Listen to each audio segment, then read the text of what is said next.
Welcome in the Bobby Carpenter Show and super juiced for a huge Super show. juice.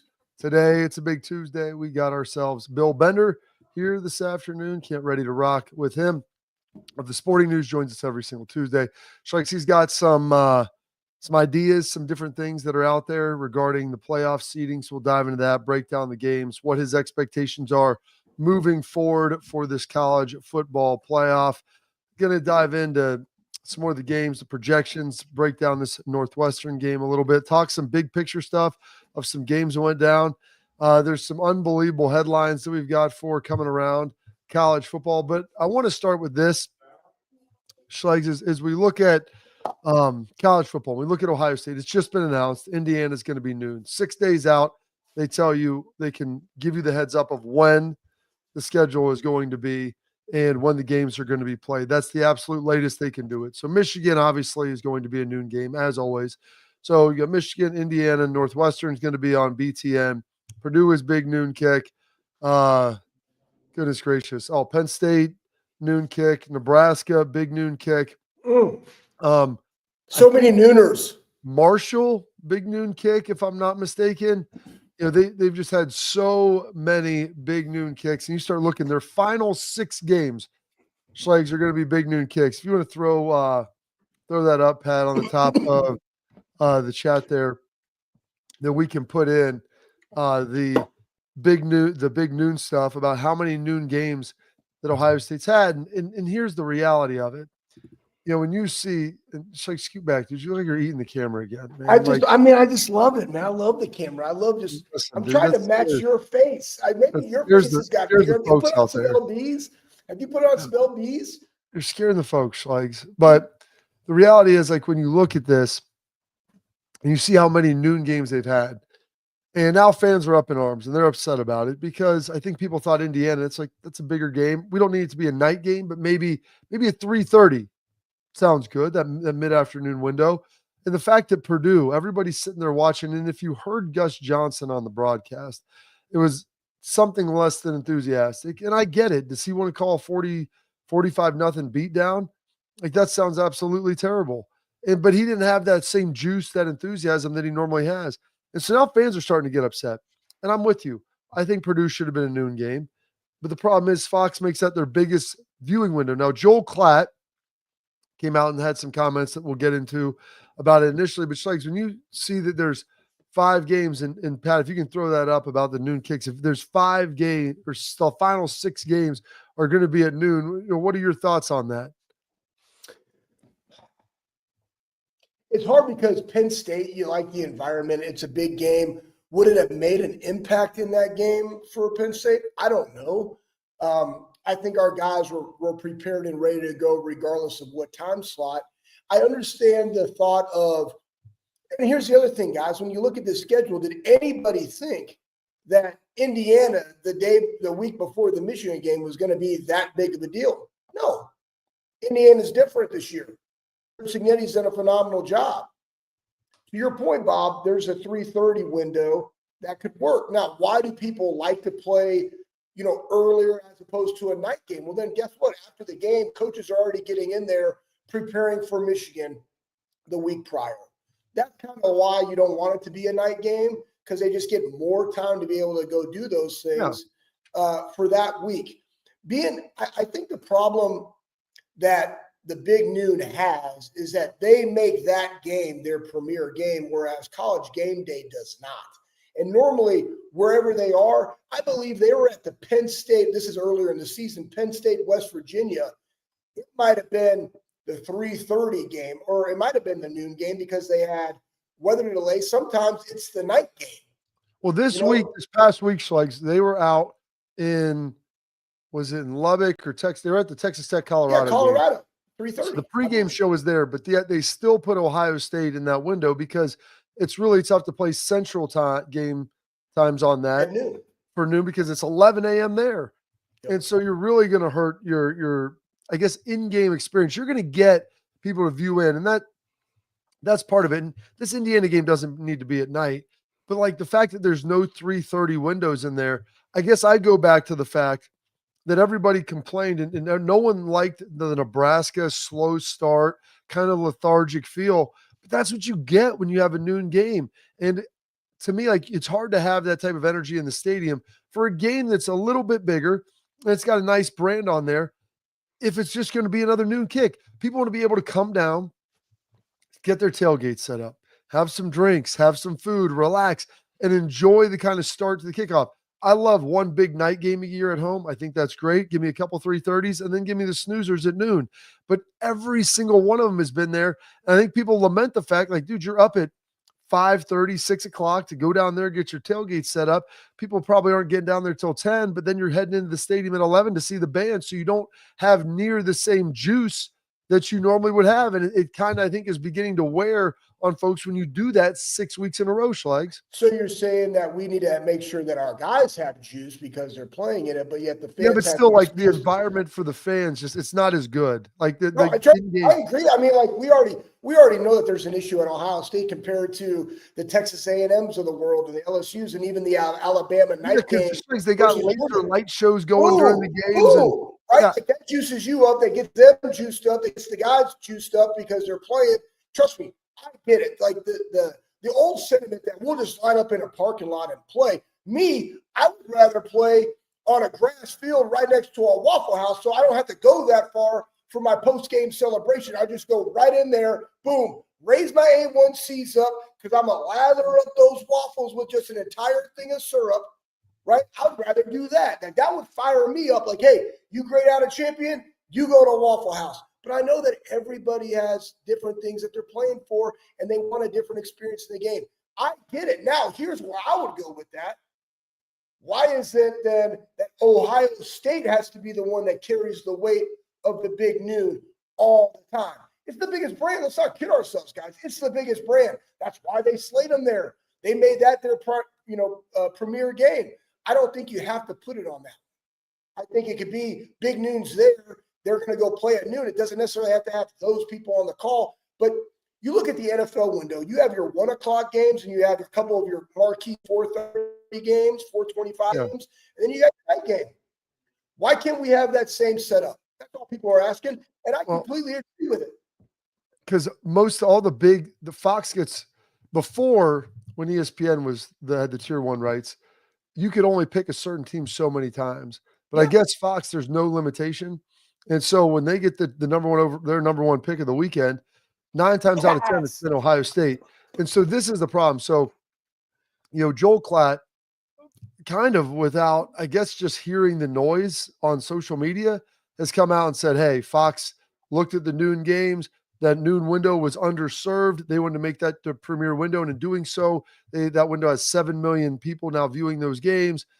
But it's just a bad window. And the reason why it was never really big before is no one put the big games in it.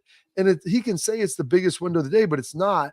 If you pull Ohio State out of there, that's where there's a bigger issue. And so this is one of the things that you look at, and you start to see, like, there's just these massive issues with where you're putting those games, and it's all Ohio State. And so this is what J-Book, put out there. It's like, hey, if Ohio State is going to be the Big Ten's whipping boy just to put in there to garner ratings for Fox, it shouldn't be. I've never been a fan of this, but if this is what's going to be the case and they're going to be the ones carrying the water each and every week, you should be getting a bigger share of the pie. Well, that's what Mick says all the time. Don't just drink the water, carry the water. We've been carrying the water. Here's the other thing, too.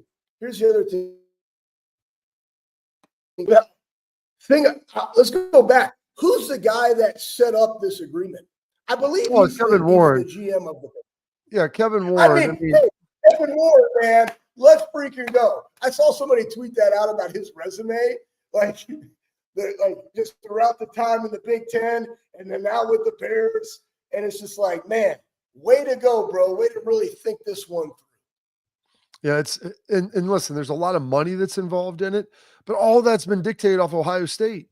And, like, who wants to really watch, Illinois and Northwestern play, or Maryland and Rutgers? Like, the bottom of the Big Ten, the viewership is so bad because they're teams that are not good, that aren't trying to win and investing the resources the way that they need to. They don't bring any oomph, if you will, to this. So the bottom third of the Big Ten is just getting drug around. And so Ohio State, like, we've reached a point where hopefully, you start looking at, I think Bo Bishop calls him Top Gun Ted, Slapshot Ted Carter, the president of Ohio State. And you look at Ross Bjork, and it's a question of now it's like, I've always been for equal distribution of dollars because I think that makes for a better conference and a stronger conference. But if there's no one else being put up there, then Ohio State has to play these big noon kicks every week.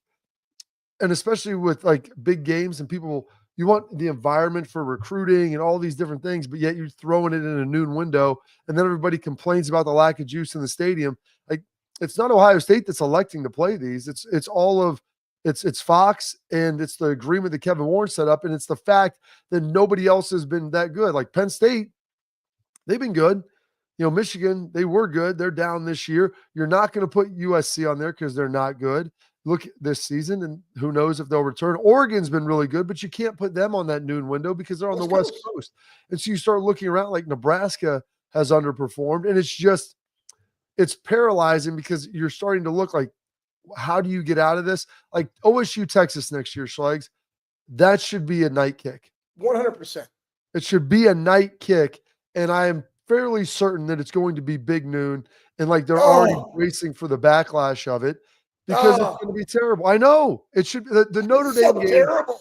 That's so I'm saying terrible. That Notre Dame game in 2022 may have been the last big night home game that Ohio State's going to have for the foreseeable future, and that sucks because those big non-conference games scream night environments. It's early in the year. It's warm. It's beautiful. The weather's fantastic.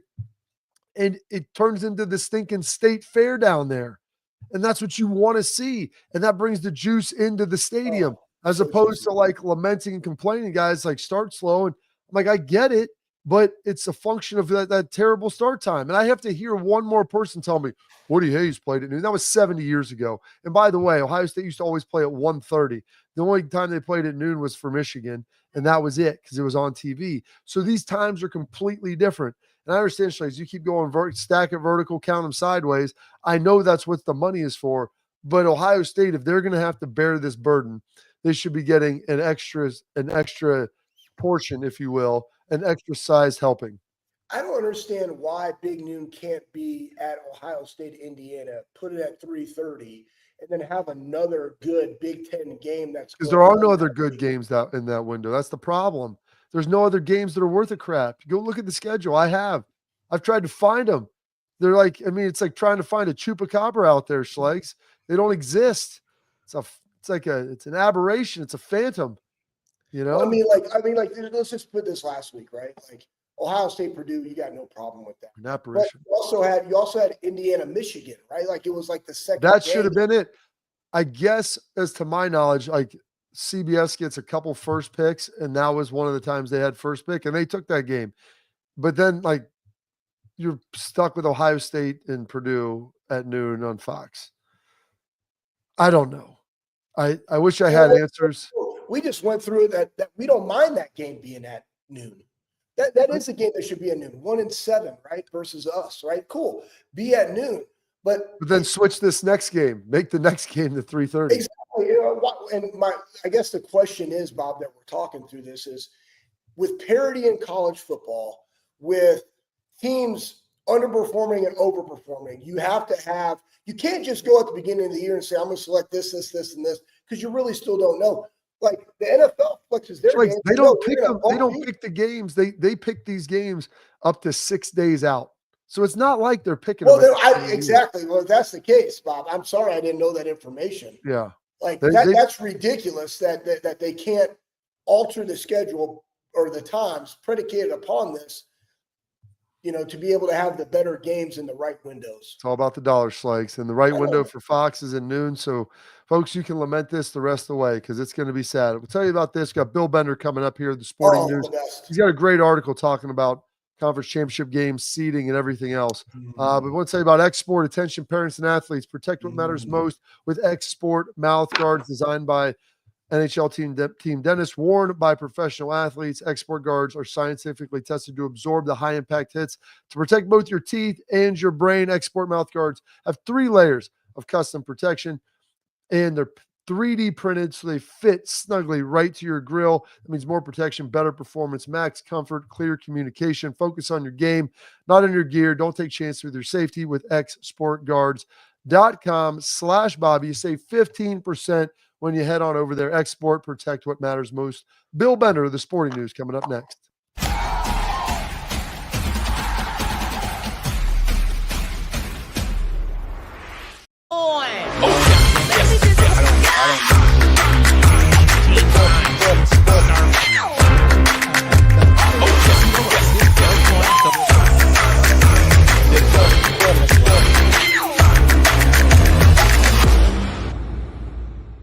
The Big Play Sports Network.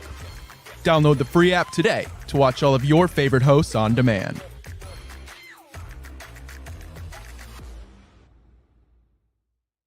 I'm Garage Beer, and this is Bobby Carpenter. Garage Beer. Beer flavored beer. Beef with an F? Okay, my bad. It's crisp and cool, and it doesn't taste like... I'm Bobby Carpenter. I drink in garages because my wife says I don't belong inside. If you like a cold breeze on your bag, drink Garage Beer. It's American, and so can you. Garage Beer. Beer flavored beer.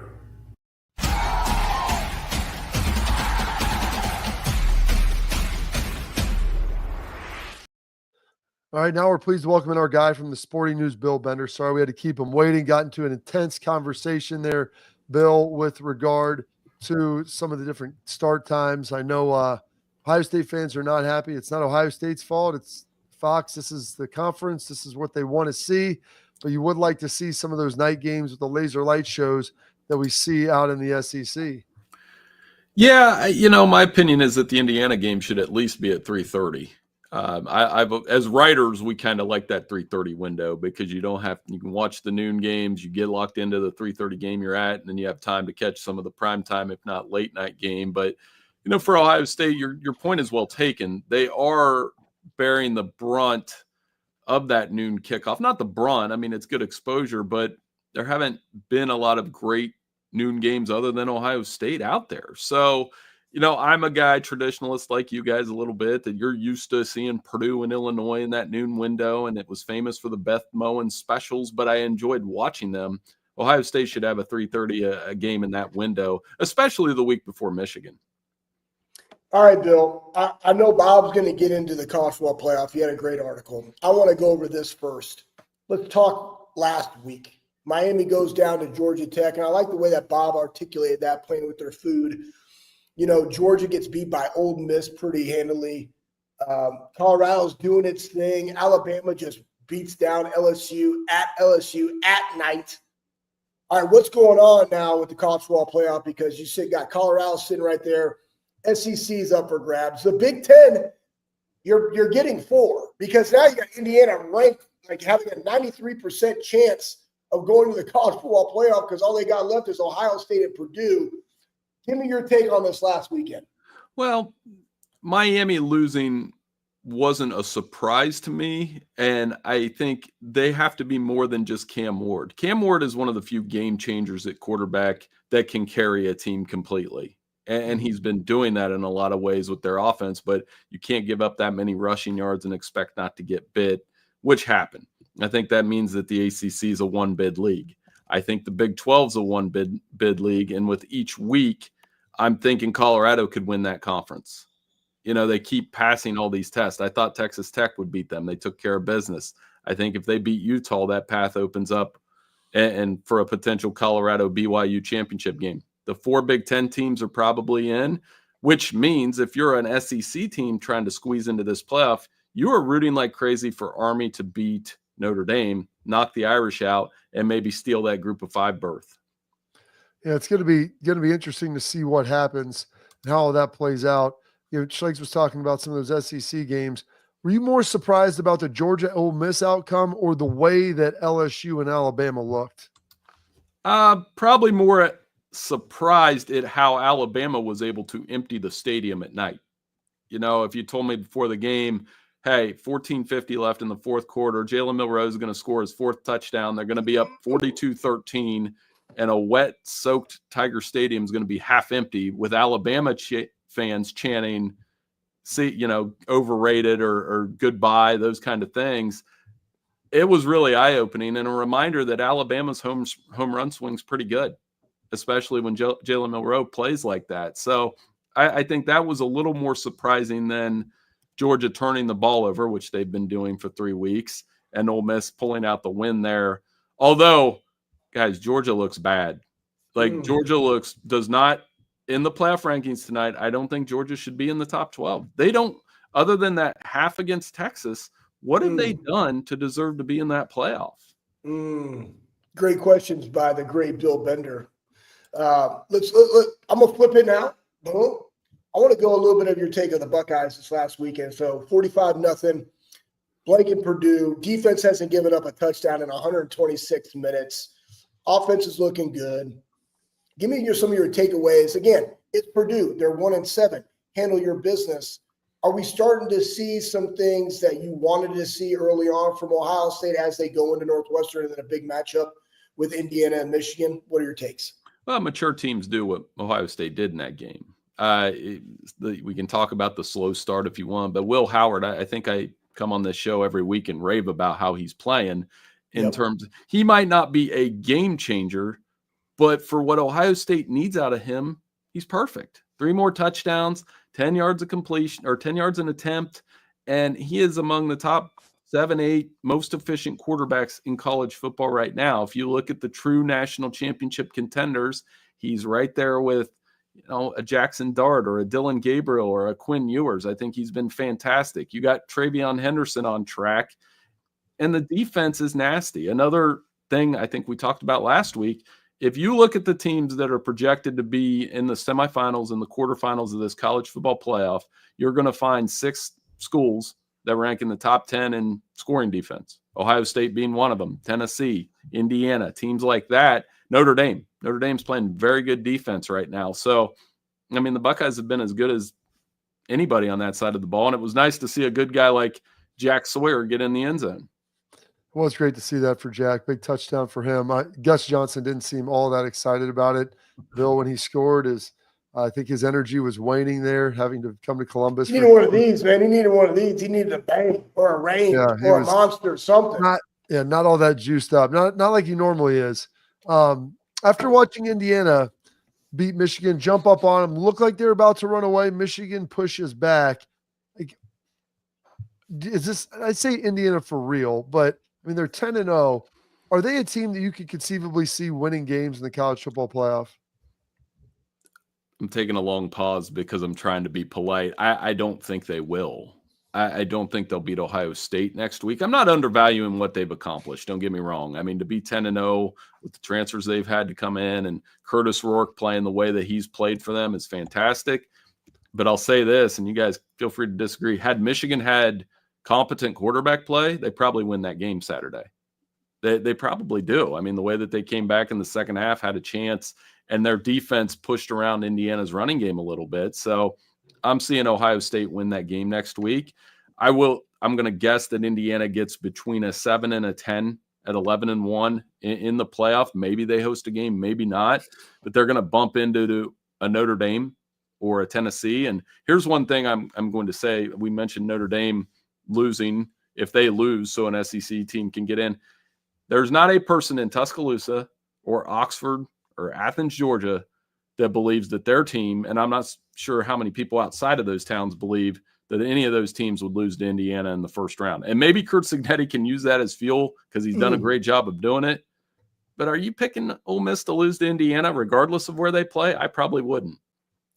And you go look, again, I still think that you have to put credence on 10-0. But here's their deal, right? FIU, Western Illinois, UCLA, Charlotte, Maryland, Northwestern, Nebraska, Washington, Michigan State, and then Michigan, who's down, who is not even bowl eligible. No ranked opponents until they get Ohio State. So you still won all your games. They were winning them, right, by 14 points, averaging 46. The last 2 weeks, not so much, right? So, again, Washington held them to 31. Michigan held them to 20. What are they going to have to do? Again, they're also on a bye week. What are they going to have to do in this game to be able to compete with Ohio State when it comes up? Compete would be the only word. So Yeah. I've been running through this scenario in my head. What if Ohio State beats Indiana like they did Michigan State a few years ago? Ooh. Well, I can't even remember the final, guys. I think it was 49-0 at halftime, and it Yeah, looked I like think a it was scrimmage. 56. I think they only scored one more touchdown. They basically just ran it every play in the second half. Right. So what happens if to Indiana if that happens and they're sitting there at 11-1 and as I mentioned, the SEC is trying to squeeze a fifth team in because if you look at the SEC pecking order right now, it's some combination of Texas, Tennessee, Alabama, Ole Miss, Georgia, and even Texas A&M. That the outcry will be very loud if that happens. So I think for Indiana, they have to compete in the game. They don't have to win the game to get in the playoff, but they do have to compete because people will look at that resume that you just listed off, Schlegs, and say, is this really a playoff team? But I would say, kind of like the 2020 game, they go out and compete. They might not win. And I don't think too many people are going to pick them to beat the Buckeyes if the Ohio State's defense continues to look like that. Yeah, that's the one thing is they just can't get obliterated by Ohio State. And I think some of it, Bill, was exposed a little against Michigan. They play really well as a team. They're really well coached. But I don't know if they have some of those big-time playmakers, those elite athletes. And so when you put them in a situation and you watched Michigan's D-line get after them a little bit, I think what you said, Bill, if you simply swapped quarterbacks in that game, I think Michigan probably wins that game by 14 points. Correct. And that's been the thing with Michigan that's not going to get solved this year. It's not going to get solved against Northwestern or Ohio State, or if they beat Northwestern in the guaranteed rate bowl, which is where I believe we have them projected. But Curtis Rourke is a difference maker for them, and the running game is solid. I have been impressed with Indiana's defense. That's the part that doesn't get talked about enough, that they've had a top 10 defense throughout the year. The only three teams in the country right now that rank in the top 10 in scoring offense and scoring defense are Indiana, Ole Miss, and Texas. And I know on the other side of this segment, we can talk more about Texas because, in my opinion, if you take out the loss, you can strike one thing from the record. Texas and Ohio State have been the most complete teams this year. Yeah, we'll get into that here because we're getting a little bit of this playoff projections, scenarios, the seeding, conference champs getting buys. Bill Bender breaks that all down next. An article he put together for the Sporting News. Be sure to check it out. So stay right here. Stay locked in. More Bill Bender on the Bobby Carpenter Show.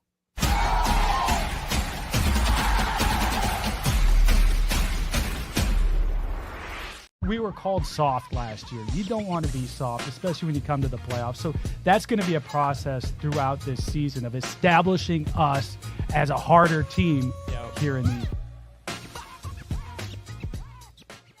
I'm Garage Beer, and this is Bobby Carpenter.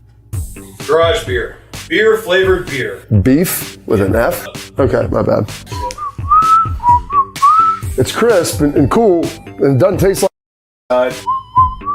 I'm Bobby Carpenter. I drink in garages because my wife says I don't belong inside. If you like a cold breeze on your bag, drink Garage Beer. It's American, and so can you. Garage Beer. Beer flavored beer. I don't buy into this nonsense, this conspiracy nonsense that he's got his money and he's dogging it. That's ridiculous.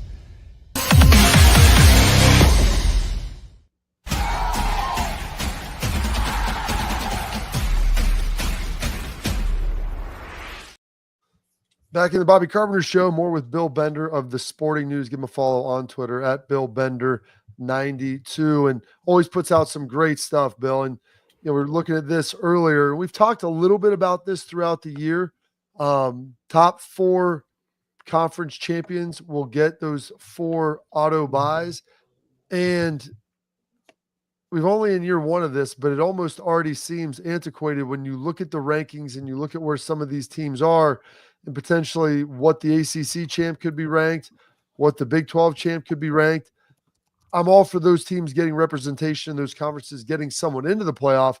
But I don't know, Bill, if you give them that bye, how much does that actually change that power balance when you start going through the bracket?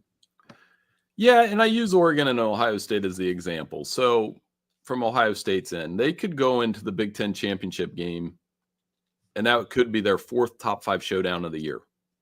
But if Indiana stays in the top 5, which they will. Oregon, same deal. Oregon could be number 1 through the entirety of the playoff rankings and play Ohio State at number 1. And then you're going to tell me that loser should go down to number 5 because of automatic berths. I think this is the biggest flaw in the system, other than not giving the quarterfinal teams a home round or a home game on campus, because we don't do this in basketball. I was explaining this. This isn't like the NCAA tournament. A couple years ago, Virginia, Duke, North Carolina all had number 1 seeds, and not one person was like, oh, that's horrible, because the ACC had the best basketball. The Big Ten and the SEC have the most depth, the best games, and they probably should have the top 4 seeds in the playoff if the rankings show that. I don't know why the rankings in the bracket don't match, and that's going to be something we continue to complain about. Man, my follow-up question is why?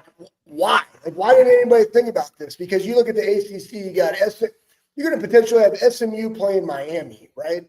Like, SMU's going to go. They're going to get a first-round bye. I will say, okay, SMU, Indiana, SMU, Penn State, no way. SMU, Ohio State, no way. SMU, Oregon, no way. But yet they're going to get a bye. Makes no sense. Why were they not? Here's the real question, Bill.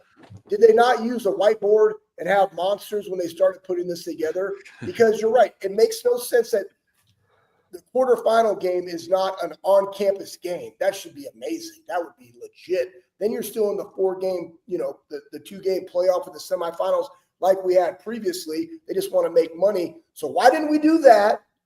And why don't they give the top 4 teams a bye? Why do you think they did that? It's this interest of fairness, and football's not a fair sport. No, it's not. It's not. From Division I to Division 7 in Ohio high school football. It's not fair. So why would it be fair at the highest level of college football? Here's the other part I don't like about it is there's this theory going around now that it's advantageous to be like the number 5 seed, because you'll play the group of 5 team theoretically, and then you'll go play the ACC or the Big 12 champion. If you were Ohio State in this situation, for the sake of the argument, you're going from playing Boise State or Army at home at Ohio State, then you're going to your next round game, which would be at this point SMU, which you're winning that one, then you'll face whoever. The drawback to that argument is, of course, in the NFL, the wild card teams only won the Super Bowl 7 times since 1970. It's not easy to win 4 football games, but the fact that this theory even exists is annoying, because they're telling us we're not seeding these teams properly. I think if it called for it at the end of the year that Oregon, Ohio State, Texas, and whoever is the runner-up in the SEC, maybe Alabama, if those are the 4 best teams in the country, seed it properly and then go from there. Who do you think the 4 best teams are right now, Bill? Well, I would say Oregon, Ohio State, Texas. I mentioned them in the first segment, how I think when they play the way that they did Saturday, I was impressed with how they knocked out Florida so quickly. Now I'm hesitating, but I should put Tennessee there based on resume, but I would probably put Alabama there based on what we saw Saturday night, that when they play like that, they can beat anybody. And can you say that about anybody else right now? Like, other than Ohio State, Texas, Oregon, I would put Alabama in that class, but with the understanding that because they have 2 losses, they will probably end up as a 10 seed. Bill, and here's another thing in this entire equation that we're not taking into consideration. You got a conference championship game. So now Ohio State goes and they play Oregon, right? Now, Oregon just played that game. Now they got to go over and play somebody else. And that could be and again, it's about getting hot at the right time when you go make a run. Go look at us in 2014. We had to go out there and blank, Wisconsin 59-0 to jump 2 teams to get to 4. But we got hot at the right time, right? We were gelling at the right time.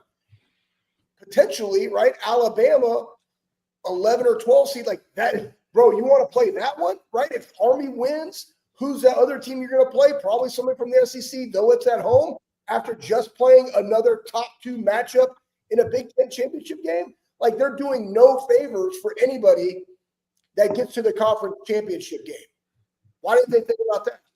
No, I think the conference championship games, as we go on down this path and maybe even add more playoff teams, to me, they're obsolete. And I always use the NFL comparison. As you guys know, you can see you can't see the Green Bay helmet behind me, but it's there. They don't play an NFC North championship game after week 18. The Lions and Packers don't play that. So I think we have an idea. We know who the 12 best teams are by the end of the regular season. If you expand this to 14 and 16, I get that it's about TV and money and revenue and getting a first-round bye and giving somebody a trophy. But I challenged my son the other day. I was like, what's the Big Ten championship trophy look like? They don't know.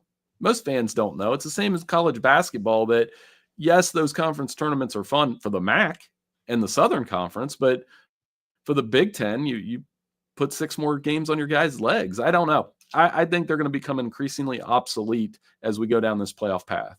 All right, Bill, I'm going to ask you this. I think I asked you this last week. I'm going to ask you every week until Selection Sunday. And we do have rankings coming out tonight, so we'll have something else to dive into tomorrow with all of that. And curious to see how those look, because there's a lot of movement and some big game spreads. But the SEC, like, you start looking at their conference and where everybody is ranked and the number of 2-loss teams you have right now and the number of 2-loss teams you could have by the end of the year, especially if Georgia beats Tennessee this upcoming weekend. Bill, who are the 4 teams that get in your mind in the SEC right now? I think it'll be Texas. I think they'll take care of business, at least get to the conference championship game. I'm looking at the Georgia-Tennessee winner. That's such a cop-out answer, so I'll probably go Georgia. Okay. They get in. If they don't, then if they lose to Tennessee, we can't talk about Georgia next week. Yeah, they're out. Other than that they're out. Okay. And Alabama gets in. You look at their schedule. They play Mercer this week. I don't think they'll lose to Mercer. There's your third. And Ole Miss at 10-2 with 2 3-point losses to Kentucky and LSU in heartbreaking fashion. But that was such a huge win for them because they do profiles, a top 10 offense, top 10 defense. Their point differential is really good. Lane Kiffin, I think they're going to get in the playoff. And by the way, we have them projected to play Penn State. That would be fitting, a matchup between James Franklin and Lane Kiffin. What's interesting, a team that's kind of lurking that no one's talking about, just because I think they just had their most recent loss. But Texas A&M with a loss to a top 10 Notre Dame team. They beat LSU. They beat Missouri pretty good. And if they play Texas really tough, I don't know. I'm curious because I don't even know, Bill, all the tiebreakers for who would be getting into the SEC championship if you have like 4 2-loss teams. That's the other piece. Well, that's something we're going to look at this week at Sporting News. I'm actually doing the conference by conference tiebreaker look. I think Schlegs is going to have to send me a case of energy drinks to get through those.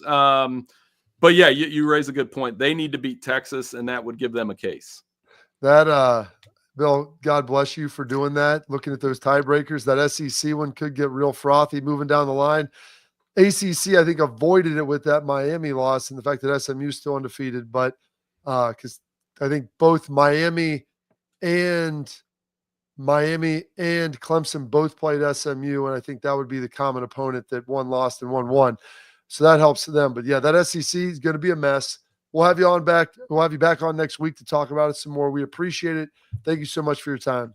Hey, you guys be well. Have a great week. Thank you. He's one of the best, Bill Bender. At Bill Bender 92. Go check him out in the Sporting News. Always putting together some great stuff that we love to talk about here. All right, coming up next, we've got our headlines. There's some big ones here coming out of Ohio State and college football. Up next on the Bobby Carpenter Show.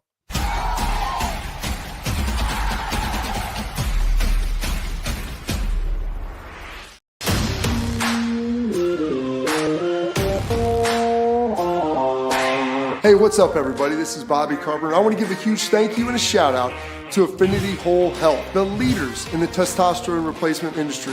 I've been on a testosterone replacement program for a few years right now, and I've got to tell you, it's been an absolute game changer. Affinity Whole Health has allowed me to be the best version of myself, both mentally and physically.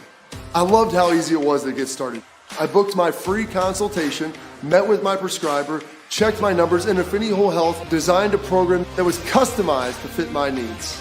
So I'm telling you guys, if you have low energy, you want to get rid of that spare tire around the waist or take it to the next level in the bedroom, Affinity Whole Health is the place to get started. So don't wait any longer.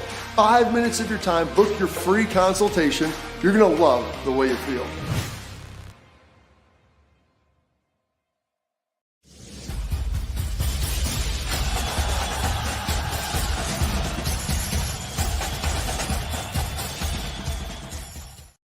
All right, now we welcome into our headlines, brought to you by our friends over at Affinity Whole Health. They've got treatment plans to help you feel better, whether you're struggling with weight loss, low energy, muscle loss, poor sleep. Affinity, they can help you with all of it. Maybe you're just getting worn down. You don't have the energy to coach your kids, run around, do the stuff that you want to do. Affinity can be that answer. They've got TRT programs. They've got semaglutide for weight loss. They can pair them together. So here's how you get started on the journey. You go to affinityWholeHealth.com.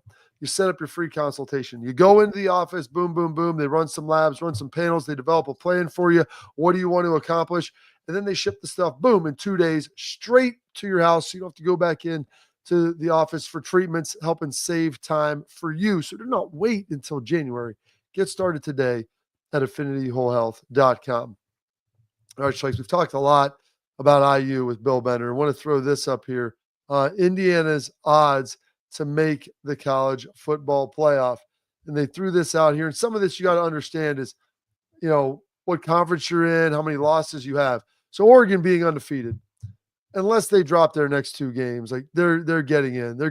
They have one up on OSU, so they can afford a loss. They would still hold a tiebreaker over them to get into the Big Ten championship game. If you get in the Big Ten championship game, you're going. Washington's not all that great. They've got a pretty manageable schedule. But next up is Indiana, and they're ahead of Ohio State. Schlegs. Why? Well, they have 0 losses. Even if they lose to Ohio State, they're probably not losing the old Oak and Bucket trophy to Purdue. So they'd be 11-1. And unless Ohio State just 59-0's them, and I still don't know then if they don't get in, because it would be in Columbus. I don't think it's surprising, but yeah, they've got that 1 percentage point better chances of making the CFP, according to ESPN. They're just saying it because it has 1 loss. And I mean, look, their schedule is pretty dismal, Bob. I mean, the real stuff in here is like all the different scenarios, man. Like college football has been so volatile. Like we talked about, man, the 12-team playoff, these games are going to be insignificant. No, they're more significant than ever. And teams, significant. Yeah, I mean, like the ups and downs of like even the Alabama and then the Tennessee. Tennessee came out like gangbusters, and then their offense just disappeared. And then they beat Alabama. And where's Alabama? What are they doing? Then they go and they look phenomenal versus LSU. Well, right? because I don't think LSU knew that Jaden Milroe was going to run the ball, because that's the only. He was like handicapped or something. Like there's no. They must followed have, a stat line of 48 he yards. He was like an old Peyton Manning, like couldn't run, I guess. I'm not sure. Wow. I mean, 48.5 on the total rushing for him. The over hit by like his second rush, and they weren't even running. People talking about the zone read. Schlegs, they were running like duo, quarterback power, QB lead. I'm like, get out a single high, get the free safety down in the box. I'm gonna force you to throw the ball at this point. Like, no doubt. We're not having anybody deep. Corners play man. Go take care of it. Georgia, though, it's interesting. They lose to Tennessee this weekend. I'm going to be down in Athens for the game. They're probably out of it. They'll have 3 losses. I don't know how they creep their way back in. Notre Dame is most likely going to win out. They'll have that tough test with Army. That's this week, man. That is this week. And so that'll be interesting to see how that looks. And then I want to go to the next one here, Pat, some of the betting favorites. Where is the money coming in? And this is what's interesting. Like, they set the odds, and the odds are bet to try to make sure you can get even money. Ohio State is the most bet team, Schlegs, at this point to win the national championship.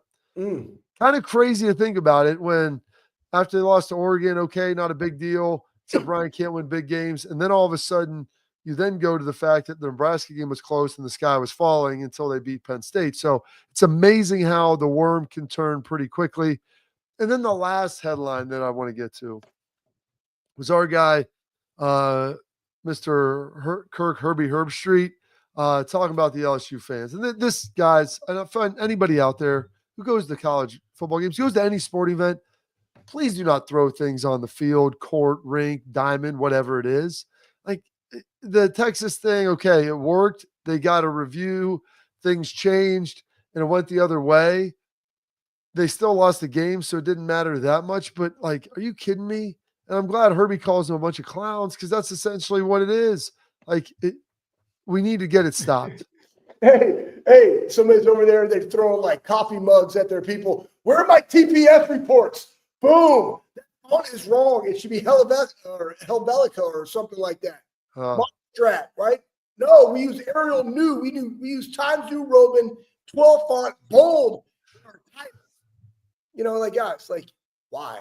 You know, it's an experience. Like, you're going out there, you're not doing anything for your own team. You're impeding upon the flow. So regardless of what team you're on, like, you want people to be in the flow of the game, whether it's good or bad. Like, that's how guys get in the flow and actually can come out and auto-correct some things because of the way the game matures and how fast it's played. It's just a hindrance, and it's stupid. It's people's safety. It's the guy's safety. Right? Absolutely. Number one, it's the dude. What if they miss a can? The guy goes back there, Lathan Ransom, boom, slips on a can. They didn't see it. It was on the play, right? I don't know. I got you. You know what it is? You know what it is? Blades of glory, right? Little chick, boom. Right. She pulls off the stuff, and she throws the little bead out there, and he breaks his leg, and they got to do the Iron Lotus reverse. I know. I get it. I get you. All right. We got Real Truck Tailgate Talk coming up next.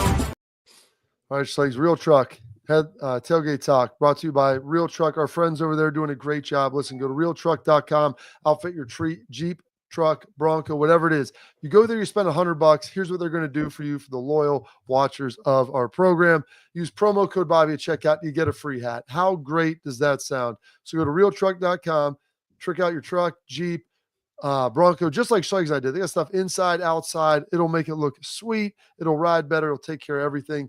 Spend $100. Use promo code Bobby at checkout. Realtruck.com. Get a free Real Truck hat. All right, Schlegs. You said you just watched Blades of Glory with your kids. You know what we have that nobody else has? What? Twin dongs. Remember that, Schlegs. That's a great one. That's a great line. So maybe the greatest line. Exactly.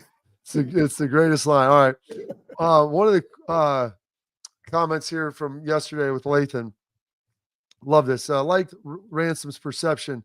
Quote, we know what it's like to win all season only to lose in the end. End quote. We talk about brotherhood, but it's the strongest brotherhood we ever had. These guys truly love each other, and they got your back. Seemed like their mind is made up this year on the Michigan game. Pretty solid. And, like, that's the fact that he references that and you talk about it. I always tell people, like, not talking about it doesn't make it better. You have to talk about the failures in your life, the things that you struggle at, and that's the only way you can attack them and end up overcoming some of those obstacles.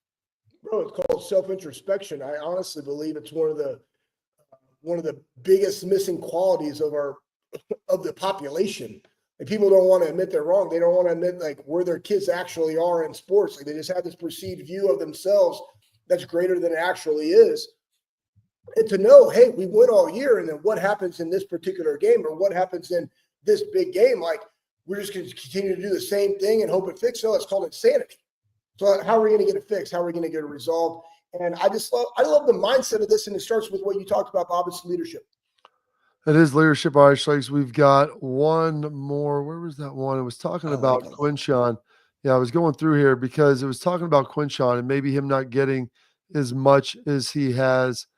I don't know. Well, just ab-lib it. Well, yeah, the question basically was about, Quinshawn doesn't seem like he's getting as many reps, getting as many touches as he was earlier in the year. And I still think he's had more carries than Trey on a week-to-week basis. Trey's just kind of popped a little more, and then they'd be getting subs in. So I don't know if it's he's not playing. He's actually starting the games now, and Trey Yeah. has been more the change of pace back. Yeah, I mean, guys, he carried the load on the 4-minute drill at Penn State. He had more carries than Trevion this last week. It just was the flow of the game because Trey got some carries because they used him in the passing game. So it's not like he's not getting them. And then it was a 45-0 blowout, stub them in. And here's the cool thing: they're good. They're good.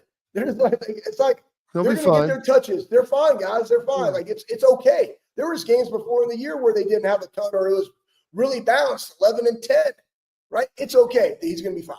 Yeah, would like to know why Q seems to be having less and less reps. Maybe it's just me missing something. Seems odd, but yeah, he's been getting them. It's just Trey's had maybe a little bit more of the explosive runs. That just comes with sometimes the blocking and how it ends up shaking out. Those guys are a great tag team, though. All right, that's it for Tailgate Talk, brought to you by our friends at Real Truck. Coming up next, my man Anthony Schlegel, parting thoughts as we wrap up the Bobby Carpenter Show.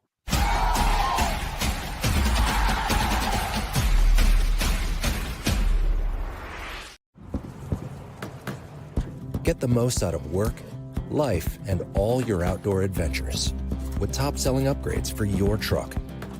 Guaranteed fit, free shipping, easy install, expert support, and thousands of dealers just a click away.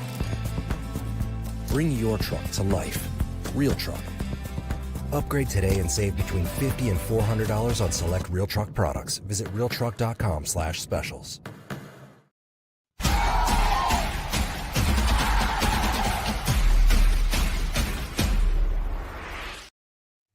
All right, Schlegs, 30 seconds.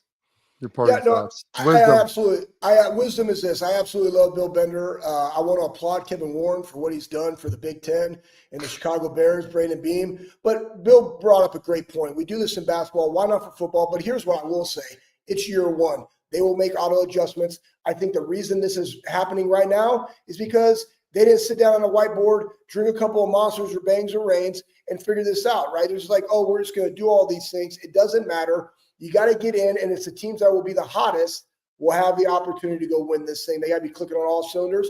I like where Ohio State is, but right now where it stands, I don't like the fits of the 4 best teams not getting the bye.